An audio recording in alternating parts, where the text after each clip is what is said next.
नमस्कार साथियों NTPC graduate level की वैकेंसी कुछ ही दिन पहले ही निकली थी। अब साथियों फाइनली अंडर ग्रेजुएट की भी वैकेंसी आ चुकी है। साथियों मिनिस्ट्री ऑफ रेलवे की तरफ से अभी हाल ही में ही ये नोटिफिकेशन जारी हुआ है और इसमें साफ साफ लिखा हुआ है कि ये वैकेंसी अंडर ग्रेजुएट के लिए आ चुकी है। अब आइए दोस्तों देखते हैं कि क्या है एलिजिबिलिटी क्राइटेरिया, सिलेक्शन प्रोसेस क्या होगा, इसका CBT एग्ज़ाम कैसे होगा, इसका डॉक्यूमेंट वेरिफिकेशन। आइए अब हम देखते हैं। दोस्तों इसका ऑनलाइन एप्लीकेशन स्टार्ट होने की डेट है 28/10/2025, यानी आज से ही ये स्टार्ट हो जाने वाला है।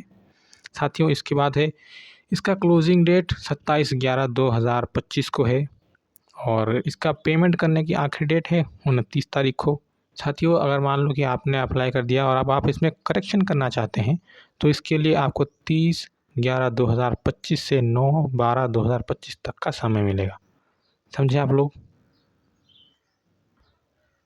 अब दोस्तों मेन बात है कि वैकेंसी कितनी आई हैं। तो साथियों ये देखिए 3058 वैकेंसीज इसमें आई हुई हैं। 3058 टोटल वैकेंसी है इसमें, ठीक है। पोस्ट इसमें क्या है, कमर्शियल कम टिकट क्लर्क है इसमें, अकाउंट्स क्लर्क कम टाइपिस्ट है इसमें, साथियों जूनियर क्लर्क कम टाइपिस्ट है इसमें, और ट्रेन्स क्लर्क ये है दोस्तों इसमें। ये 4 वैकेंसी है। ये जो पहला वाला है ये लेवल 3 का है, सैलरी इसमें मिलेगा, लेकिन बाकी के जो बाकी 3 हैं वहाँ पे लेवल 2 की आपको सैलरी मिलेगी, ठीक है। और मेडिकल स्टैंडर्ड भी कुछ खास नहीं है। कमर्शियल कम टिकट क्लर्क का है B2, ट्रेन्स क्लर्क का है A3, बाकी के दोनों का C2 मांगा गया है। ओके, एज दोस्तों इसमें यही है 18 से 30 तक की ही आपसे उम्र मांगी गई है। 18 से 30 की उम्र है दोस्तों। कमर्शियल कम टिकट क्लर्क में 2424 वैकेंसी है। अकाउंट्स क्लर्क कम टाइपिस्ट में 394 वैकेंसी है। जूनियर क्लर्क कम टाइपिस्ट में 163 और सबसे कम है ट्रेन्स क्लर्क में, यानी कि सिर्फ 77 वैकेंसी है। ओके, अब दोस्तों हम जान लेते हैं इसमें कि मेडिकल स्टैंडर्ड इसमें क्या रहेगा। दोस्तों जिस वैकेंसी के लिए A3 मांगा गया है उसमें डिस्टेंस विजन यानी दूर के लिए आपका 6/9 आई साइट होना चाहिए, चश्मा लगाकर और बिना चश्मा के। अगर नियर विज़न की यानी आप पास की बात करें तो 0.6 होना चाहिए आपका, चश्मा लगाकर और बिना चश्मा के। जिसके लिए B2 मांगा गया है साथियों, वहाँ पर 6/9 और 6/12 मांगा गया है, चश्मा लगाकर और बिना चश्मा के, ठीक है, दूर के लिए। और पास के लिए कहूँ तो 0.6 मांगा गया है, चश्मा लगाकर और बिना चश्मा के। उसी तरह से जिसके लिए C2 मांगा गया है उसके लिए 6/12 रहना ही चाहिए आपके, यानी डिस्टेंस विजन के लिए, ओके, यानी दूर के लिए। तो ये था आँख का टेस्ट, ठीक है। अब दोस्तों रही बात सिटीजनशिप की, तो आपको बताइए ये सिटीजनशिप है, ठीक है, ये सिटीजनशिप है, आप लोगों की पता होगा। अब आगे देखिए दोस्तों एज लिमिट क्या है। दोस्तों यहाँ पर देखिए उसने साफ साफ कहा है एज लिमिट वो मांगेगा आपका 18 से 30, 1/1/2026 तक आपकी उम्र 18 से लेकर 30 होनी ही चाहिए। समझे आप लोग। और सबसे बड़ी बात इसमें ये है कि देखो यहाँ पर छूट भी है, ठीक है, SC ST इनको छूट है। 1/1/2008 से लेकर 2/1/1996 के बीच में आपका बर्न ईयर होना चाहिए, ठीक है। आपका जो डेट ऑफ बर्थ है वो 1/1/2008 से लेकर 2/1/1996 के बीच में होना चाहिए। ओके, और रही बात ये छूट की तो आपको ये सब पता होगा, ठीक है। यहाँ पर ये रिलैक्सेशन है SC ST के लिए है, एक सर्विसमैन वालों के लिए भी यहाँ पर रिलैक्सेशन है। ओके, जो फिज़िकल डिसेबल है वहाँ पर उनके लिए यहाँ पर आप देख सकते हैं, यहाँ पर रिजर्वेशन है उनके लिए, ठीक है, रिलैक्सेशन है। अब दोस्तों बात करते हैं कि इसमें फ़ीस क्या रहेगी। तो जैसा कि आपको पता होगा कि इसमें जो जनरल वाले हैं उनके लिए दोस्तों 500 रुपये की फ़ीस है, लेकिन 400 रुपये आपके मतलब रिफ़ंड हो जाएंगे, ठीक है। उसके बाद जो SC ST हैं, एक सर्विसमैन है, इकोनॉमिकल बैकवर्ड क्लासेस हैं, फिज़िकल डिसेबल लोग हैं, फीमेल हैं, ट्रांसजेंडर हैं दोस्तों, उनके लिए यहाँ पर 250 रुपये रहेगा, लेकिन बाद में वो लोग इसे रिफ़ंड कर देंगे, ये कह रहे हैं, तो ठीक है। दोस्तों अब बात करते हैं दोस्तों एफिडेविट की। दोस्तों जो माइनॉरिटीज़ हैं यहाँ पर उनके लिए कहा गया है कि आपका एक एफिडेविट होना चाहिए, ठीक है। मतलब आप माइनॉरिटी हो, एक डिक्लेरेशन होना चाहिए, ठीक है। आपका एक एफिडेविट आपको मतलब बनवाना पड़ेगा, ओके। दोस्तों अब हम लोग बात करेंगे कि आपका सीबीटी एग्ज़ाम कैसे होगा, ठीक है। आपको दोस्तों मिलेगा 90 मिनट का टाइम सीबीटी 1 में। 40 आपके जनरल अवेयरनेस के आएंगे, मैथ के 30 आएंगे, रीजनिंग के 30 आएंगे, टोटल है 100 क्वेश्चन। ये बात आप लोग याद रखना कि ये जो जनरल अवेयरनेस है इसमें आपके जीके यानी कि इसमें हिस्ट्री भी आएंगे, ज्योग्राफी भी आएंगे, इकोनॉमिक्स से भी आएंगे, करंट अफेयर से भी क्वेश्चंस आएंगे, ओके। और सबसे बड़ी बात साइंस के भी कुछ हाथ क्वेश्चन आएंगे इसमें, ठीक है। कंप्यूटर से भी आएंगे, ओके।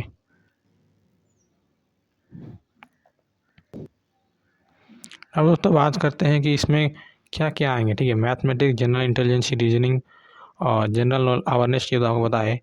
मैथमेटिक्स में क्या क्या आएंगे, वही सेम चीज़ें, नंबर सिस्टम है, डेसिमल है, फ्रैक्शन है, एलसीएम एचसीएफ है, रेशियो प्रोपोर्शन है, परसेंटेज है, मेंसुरेशन है, टाइम एंड वर्क है, ठीक है। Compound interest, profit and loss, elementary algebra, trigonometry है इसमें, 2D 3D यही सब है। और रीजनिंग का तो आपको पता ही है, ठीक है। आप लोग देख लेना रीजनिंग का। और जनरल अवेयरनेस का मैंने अभी कहा आपको, ठीक है।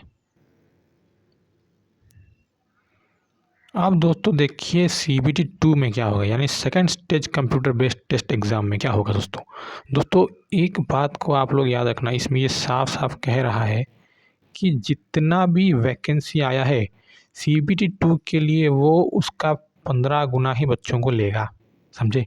सीबीटी 2 जो आपका होगा उसमें वो 15 गुना बच्चों को ही बिठाएगा। इसमें टाइम सेम है, ठीक है, 90 मिनट का टाइम है। लेकिन जो जनरल अवेयरनेस है उसमें 50 क्वेश्चन आएंगे, 35 क्वेश्चन मैथ के आएंगे और रीजनिंग के आपके 35 क्वेश्चन आएंगे, टोटल 120 क्वेश्चन, समझे आप लोग।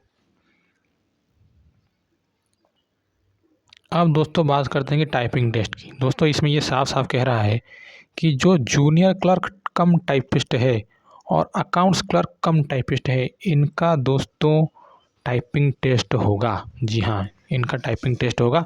लेकिन ये बात याद रखना कि इसमें किसी भी प्रकार का नंबर आपको नहीं मिलेगा, समझे। ये देखिए अब इसमें साफ साफ लिख रहा है कि दोस्तों इसमें आपको किसी भी प्रकार का नंबर नहीं मिलेगा, ये सिर्फ क्वालिफाइंग के लिए है, ओके। और 30 वर्ड पर मिनट इन इंग्लिश, यानी इंग्लिश में 30 वर्ड पर मिनट और हिंदी में 25 वर्ड पर मिनट आपको टाइपिंग करना होगा, समझे। यहाँ पर भी देखिए यही सेम चीज़ लिखा हुआ है, इन दोनों का आपका टाइपिंग टेस्ट होगा, समझे आप लोग। दोस्तों अब हम बात करते हैं डॉक्यूमेंट वेरिफिकेशन की। तो दोस्तों आपका सीबीटी 2 ख़त्म होने के बाद फिर बाद में जब आपका मेडिकल भी हो जाएगा उसके बाद आपका डॉक्यूमेंट वेरिफिकेशन होगा, ठीक है।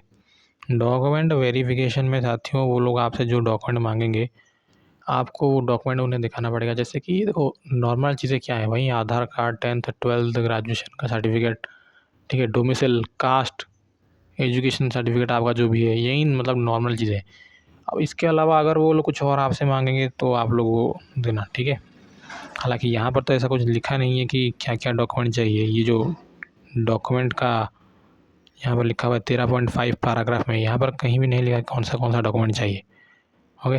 अब वो लोग शायद आपको बाद में बोलेंगे कि कौन सा क्या क्या डॉक्यूमेंट चाहिए, लेकिन जो नॉर्मल चीज़ें हैं वो अपने पास रखना, ठीक है। जैसे कि हमारा कास्ट, एजुकेशन सर्टिफिकेट, हमारा डोमिसाइल, ये नॉर्मल कुछ चीज़ें हैं अपने पास ये रखना, ओके। ओरिजिनल और उसका एक कॉपी भी रखना अपने साथ।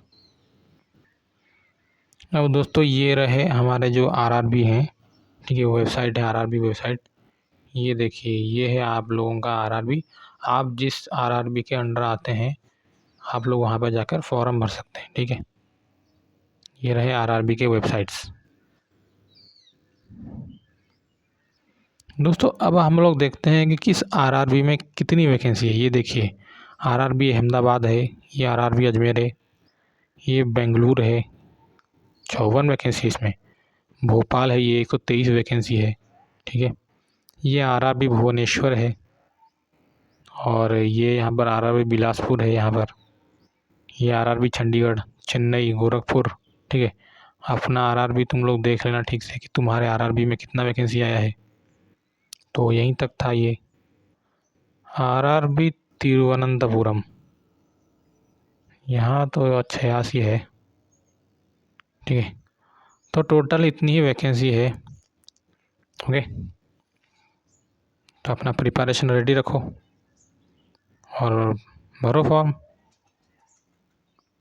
तो यहीं तक ही था दोस्तों वीडियो। और हाँ, आखिर में एक बात कह देना चाहूँगा कि अपना सिग्नेचर और फ़ोटो, अपना डाटा जो भी है सही देना, ठीक है। क्योंकि बहुत बार बच्चों के मतलब रिजेक्ट हुए हैं फॉर्म, तो इसीलिए जब भी फॉर्म भरो अपना डाटा ठीक ठाक दो, सिग्नेचर, फ़ोटो अपना बिल्कुल सही से भरना, ठीक है। बस इतना ही था वीडियो, अब रखता हूँ, नमस्कार।